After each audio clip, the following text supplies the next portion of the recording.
The broadcast is now starting. All attendees are in listen-only mode.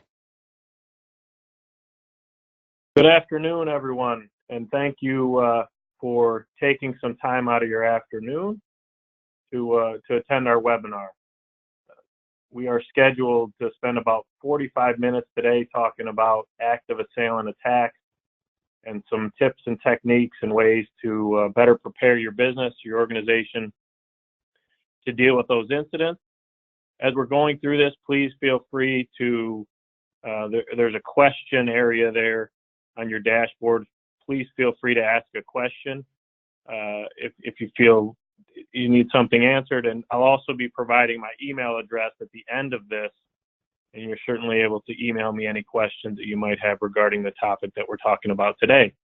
Let me introduce myself. My name is Jason Russell. I am the president of Firestorm Solutions. Hopefully many of you have worked with Firestorm in the past or have attended some of our webinars.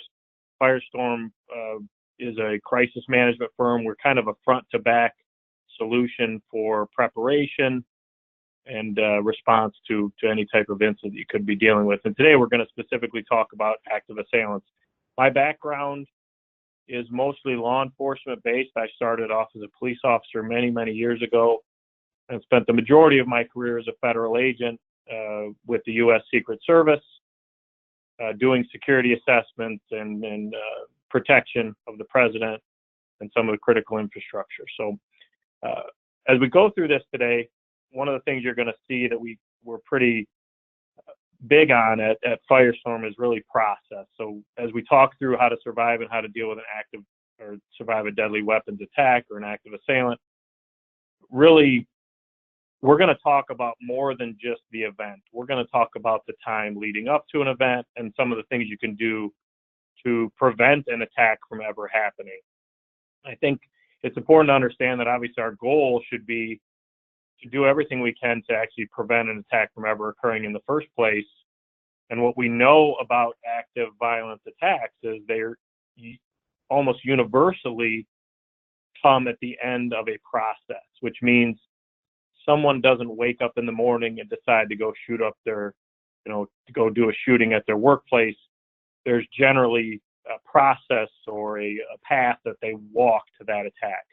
So as we go through this, we really want to focus on where are the areas where we can actually provide and insert preventative strategies on that path. One of the things that you see fairly commonly when it comes to active violence attacks, especially when it comes to preparation, is the majority of our preparation is focused on the actual event. In other words, what can we do once the event starts? And I think we're missing out on a huge opportunity to say, what can we do before the event to actually prevent it from ever starting? And preparation, unfortunately, is a process, and we're going to talk a little bit about that here. Let me see if I can get my slides to switch. Preparation is a process, and there's often barriers that organizations face when it comes to preparing almost for any security, but certainly for an active violence attack. We run into these kind of barriers. One of them is cost. It costs money to train. It costs money to plan properly.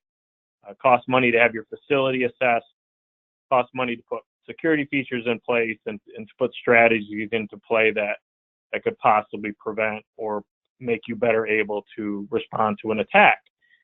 And when you're looking at your budget for the year and you're thinking about where can we best spend our money, many organizations, and sometimes with good reason, make the choice that, look, this is a fairly unlikely event.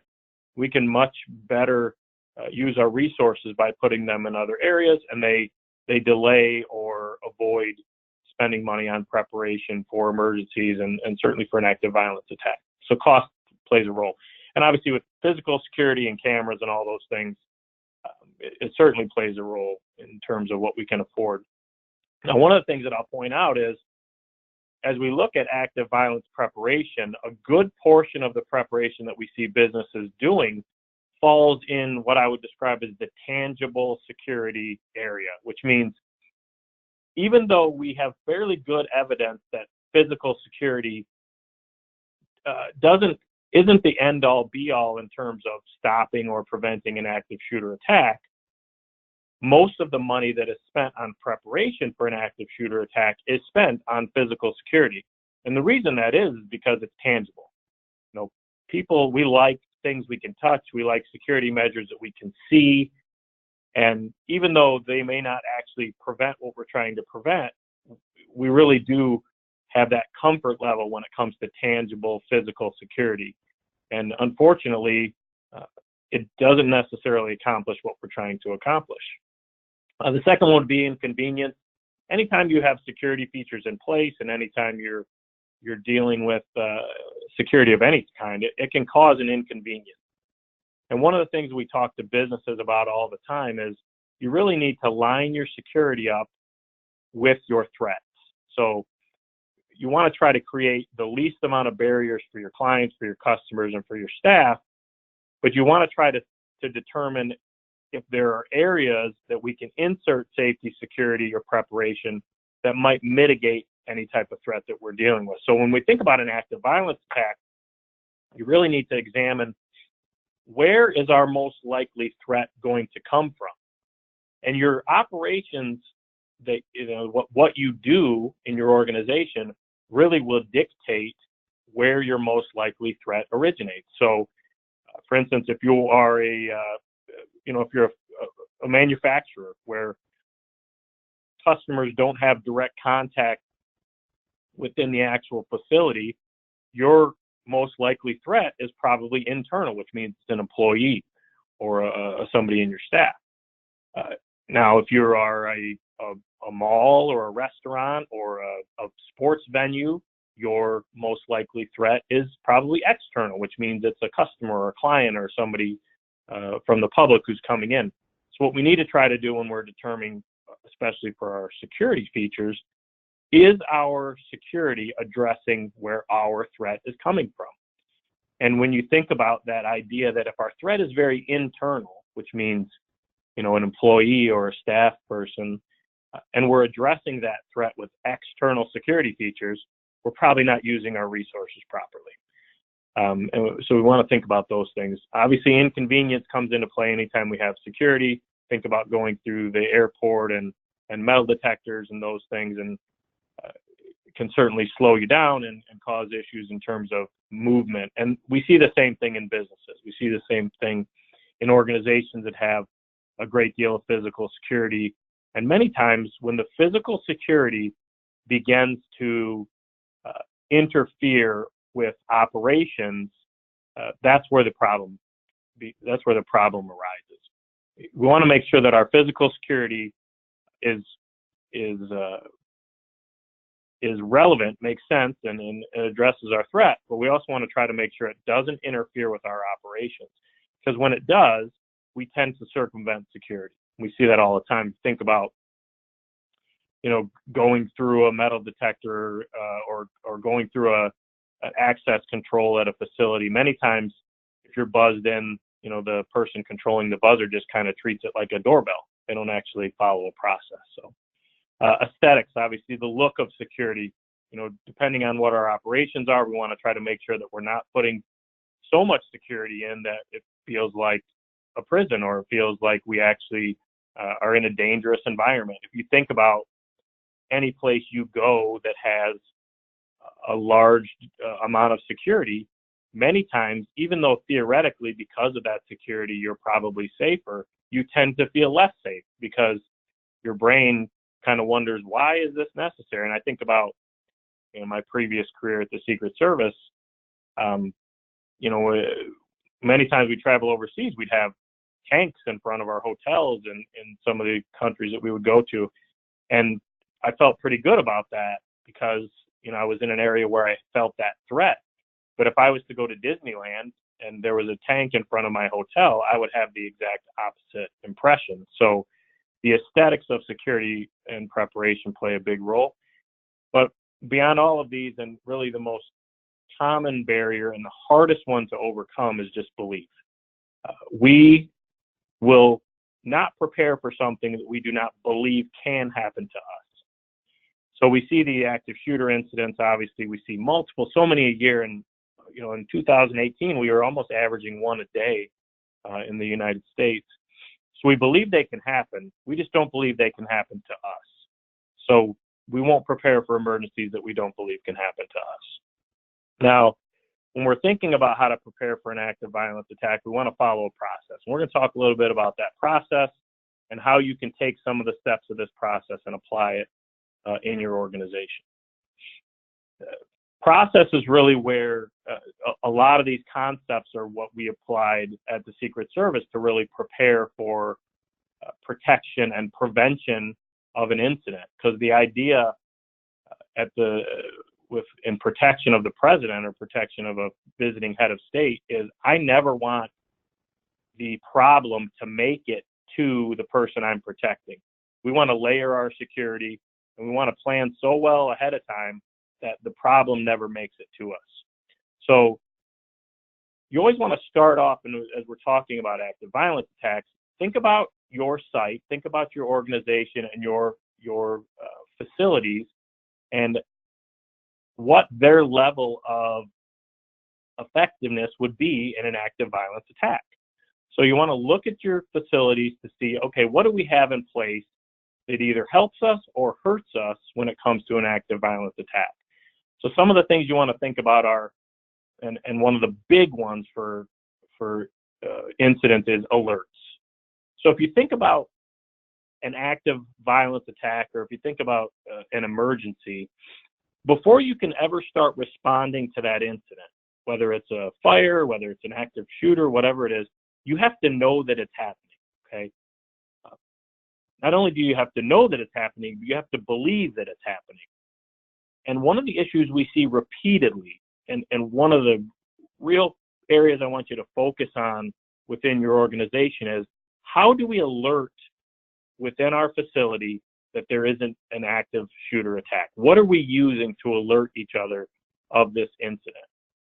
And it's a consistent weakness that we see when we perform site assessments in organizations, that we haven't come up with a good process to provide the level of alerts for active shooter attacks that we can provide for other incidents. So in other words, the room you're sitting in right now probably has a fire alarm or some type of fire alert capability in it. So it probably either has an audible or a visual alarm, or maybe even a pull station nearby.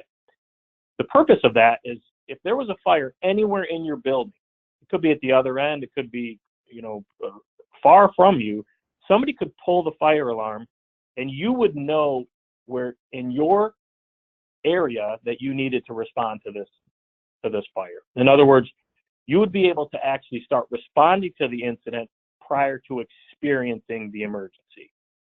That's the point of an alert.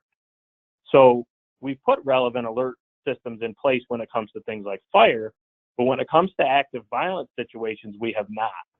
And in fact, when we look at some of the recent incidents, and I'll take the Parkland incident, the Parkland school incident in Florida, there's actually some evidence that many of the staff members who knew that the attack was happening didn't feel like they were empowered to alert other people of that incident.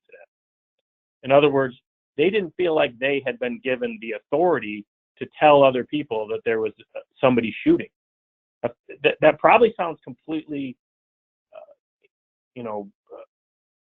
unbelievable to you, but there was multiple incidents in that situation where people did not feel like they had the power or ability to issue an alert. Even though they had radios and they had the ability to share the information, they didn't do so. So one of the things you're going to want to think about is, how do we alert each other of the danger? What do we use? So I'll tell you what some of the common things that are used in businesses and organizations. PA systems. Okay, so does our phone have a PA system? Do we have, a PA system on our phone? Do we have a megaphone? Do we have, how are we going to tell each other that there's a problem and come up with a solution for that? It doesn't have to be high technology. Many times we just, in our training process, we tell people, use a verbal alert, use a plain language verbal alert. So with the idea being that if the verbal alert spreads properly, and it should be plain language. If the verbal alert spreads properly, we should be able to get that information spread across the facility, and so that people can start responding. So in your site assessment, you're going to want to focus on that alert. You're also going to want to focus on what else can we do in our facility to respond. Do we have the ability to lock down? Do we have locks on our doors? If we do, how do they work? Which way do our doors swing? So if we have an emergency plan that says, if you find yourself in an active shooter situation, you should lock down, but you don't have any locks on your doors, that's a problem. Or if you say, you should barricade your door, but your doors swing out into the hallway, that's a problem. Your emergency plan and your procedures need to match your site. And you need to think about these things ahead of time. So when we're doing site assessments and we're talking to organizations about preparing for active shooter, we're not suggesting they put all new locks on their doors or that they add all this physical security, but we are suggesting that they understand what they currently have so that in their plans and in their procedures for an active shooter, they provide the correct information to their people. So in other words, if I tell you that you should lock yourself in your office, but you don't have a lock on your door, then I'm giving you bad information. If I tell you should barricade your door, but all of your office doors swing out, then I'm giving you bad information. So we want to make sure that we assess our facilities to make sure that we really are giving proper information. And the site assessment, obviously, we're just talking a few seconds on this. It goes much deeper than that, but that's really the first step. Then we want to develop good process, good procedures, which is our plan. We want to make sure that we develop a good, clear, and concise plan for how we are going to respond to this incident. And the first step in that plan should be, how do we alert? And I'm going to kind of harp on this alert concept over and over again, because what I have found in all the years of doing this is that is the key. That's the key. Nothing else can start until that is done correctly. So you want to first think about, how are we going to alert? Once you've determined that, you need to, as part of your site assessment, figure out where your gaps or weaknesses are in that alert. In other words, do we need to include outside areas in the alert? Do we need to include, if we're in a manufacturing setting where it's noisy, maybe the verbal alert isn't going to work. Maybe we're going to need to use strobes, or we're going to need to use some other types of technology to issue that alert. And there are still many low-cost things that you can do. You don't have to spend a lot of money, but you want to think about how that process is going to go. And then you're going to really describe to people what you want them to do. Now, you're going to do that with the understanding that there hasn't, in all of the research and all of the interviews and all of the incidents that we've reviewed and been involved in, we've never found a single person that during an active shooter attack has gone and picked up their emergency plan and looked at it. In other words, the time to learn and to figure out what to do in an active violence attack isn't during the attack, it's before the attack. So the plan, the book, or the document that you use for your plan is only as good as the knowledge that people have of it, which means if they haven't been trained on it, if they don't understand it, the mere presence of the document does nothing for people in an emergency, okay? And I hear a lot of times, well, we have a plan, and then when I really try to delve into what do people understand, first of all, does the plan make sense? Does it match your site? And unfortunately, if you review your plan and you match it to what you physically have, in other words, can we do the alert that we're saying we can do, that we want to do? Can we perform the actions that we're saying we want to perform?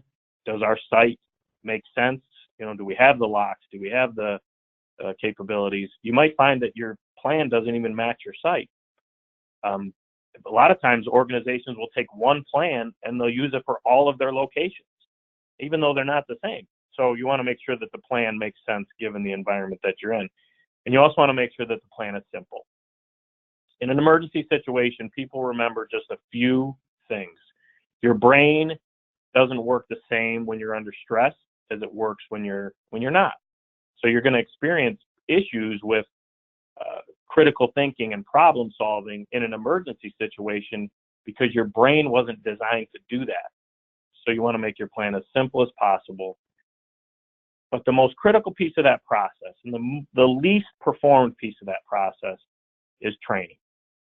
So if at all possible, you want to try to provide some training on your plan to your people. So obviously you want to use best practices when you're talking about an active violence attack.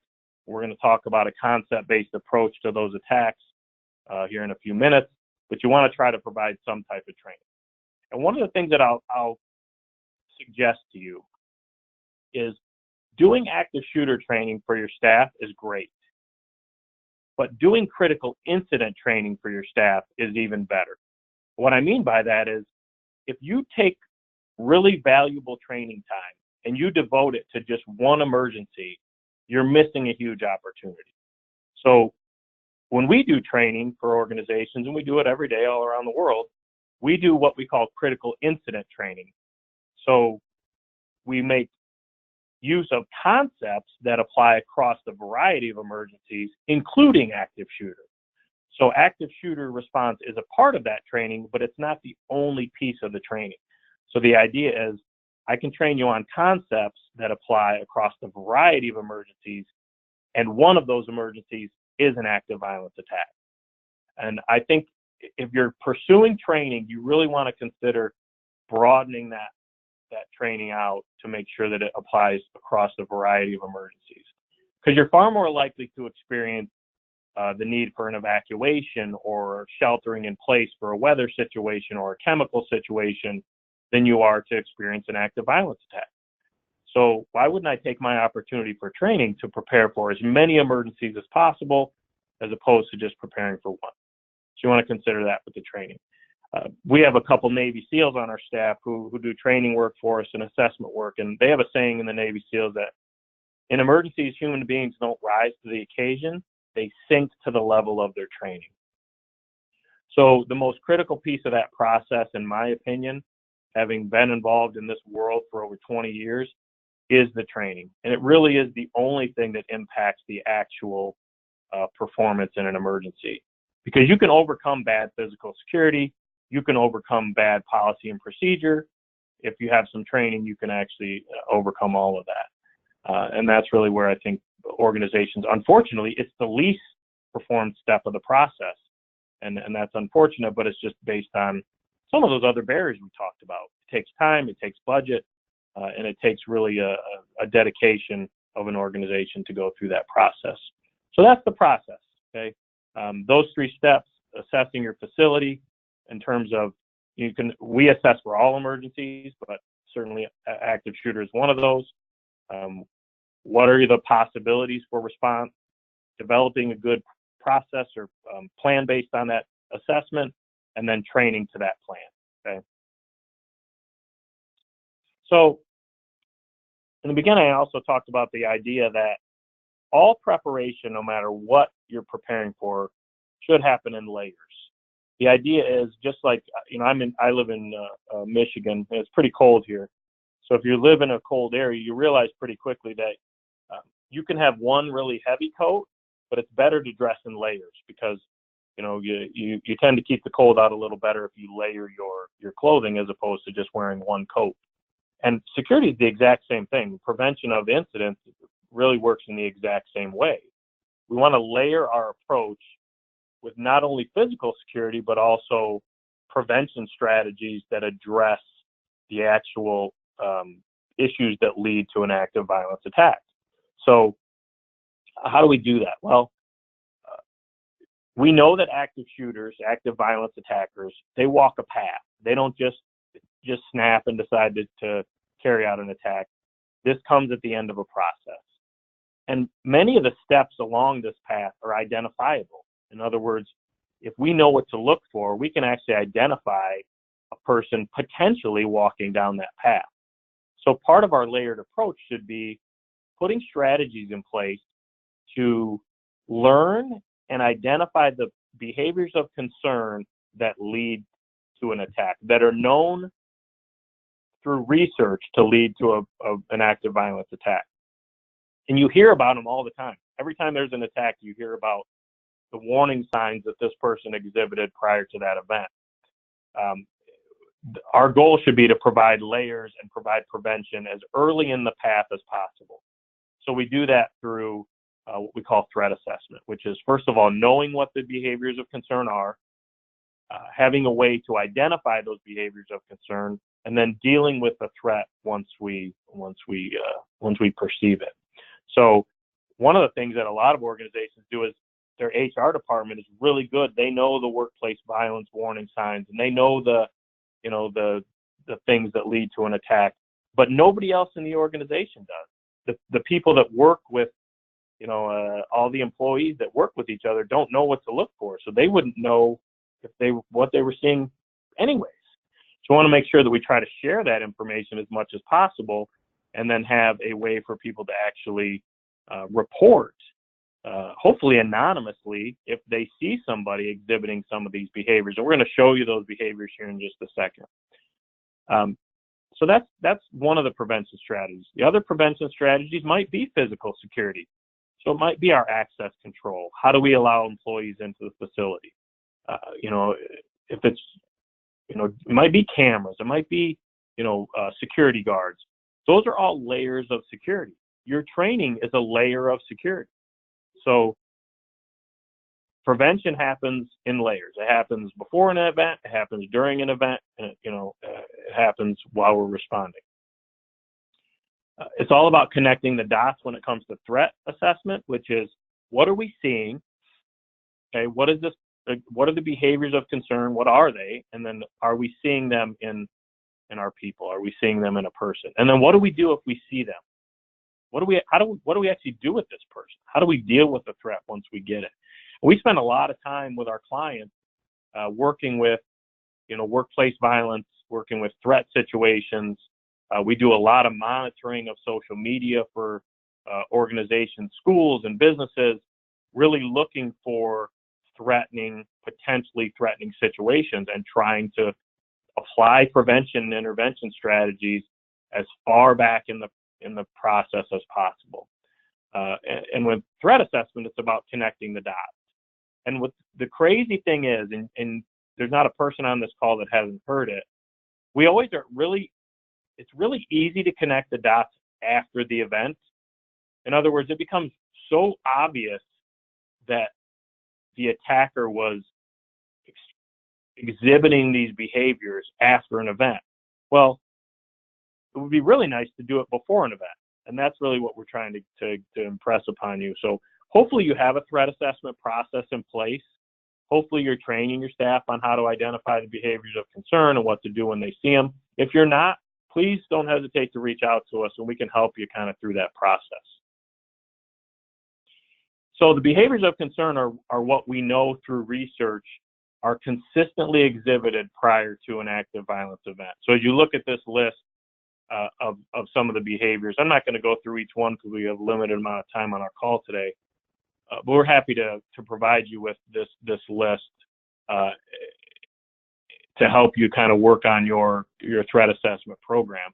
But these are the behaviors that we know are consistent behaviors of concern that are exhibited prior to an active violence attack, and usually in aggregate. In other words, they're usually not just one of these behaviors, it's usually multiple of these.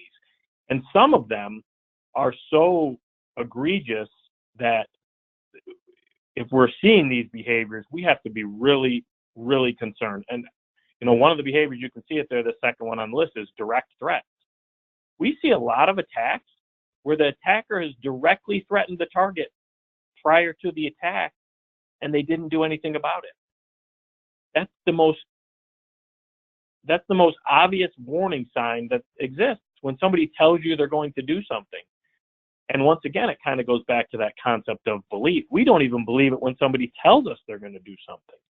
So it's really important to understand these behaviors of concern, and also to understand that not just because somebody exhibits one of these behaviors doesn't mean they're going to carry out an attack. It's not a perfect science, but we do know that these behaviors are consistently exhibited by somebody who has carried out an attack. So we'll make sure, certainly if you email me or make contact with us, so we can provide you with that information on those behaviors. So as we look at active shooter situations, and we think about kind of how people respond and what they do and why they do it, we created a kind of the 3 stages of critical incident response, and we can call them the 3 stages of active violence response in this situation because it applies across emergencies.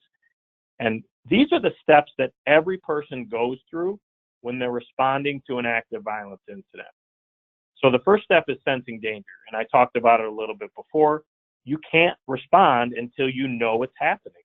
So the first step, and really the most critical step, because it really starts the process, is knowing that the incident or the danger has started, knowing that you're in a dangerous situation. The second step is saying, okay, now I know that I'm in danger. What are my response options given the danger that I'm in? And then the third step is taking some type of action. Now,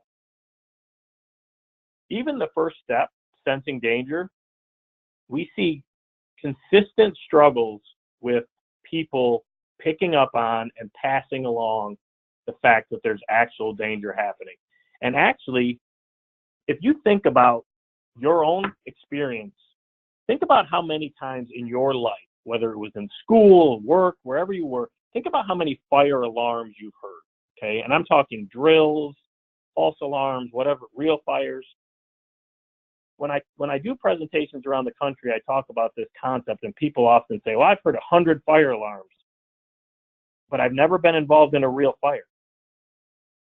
And what happens to that person, and it happens in a lot of different alerts that we have, is because we hear that alert so often and it's not real, it's not really a fire, it's not really the incident that we're being alerted about never affects us, we start to not believe the alerts.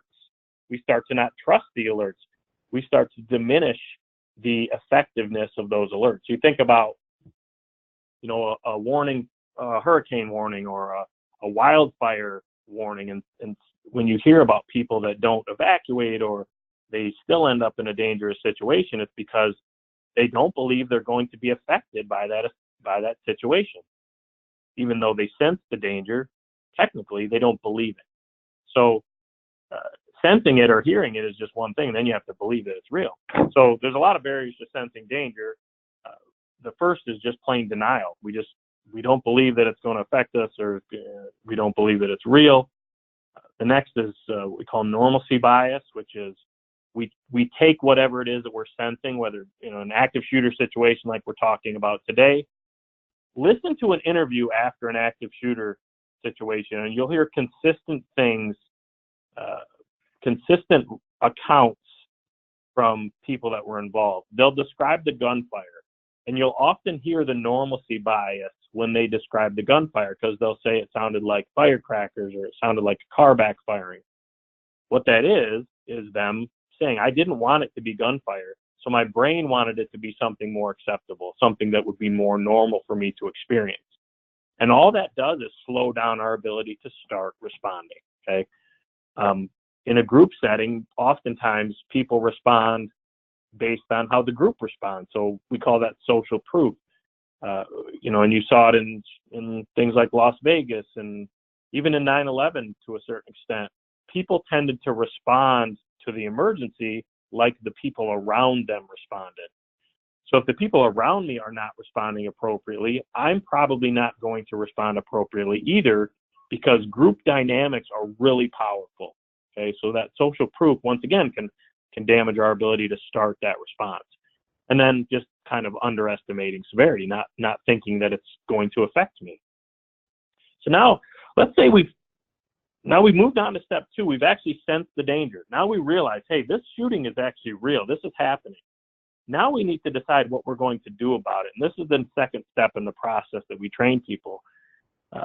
Now, because of the way your body and your brain are designed, your brain is actually designed to respond to emergencies, but it's designed to respond to emergencies that happened 500 years ago. It's designed to respond very simply to emergencies with few variables. In other words, you have hardwired emergency responses built into your brain: fight, flight, or freeze. Okay. But those fight, flight, or freeze responses don't take into account any variables. In other words, it doesn't take into account, am I responsible for other people? They're very simple, essentially animal responses.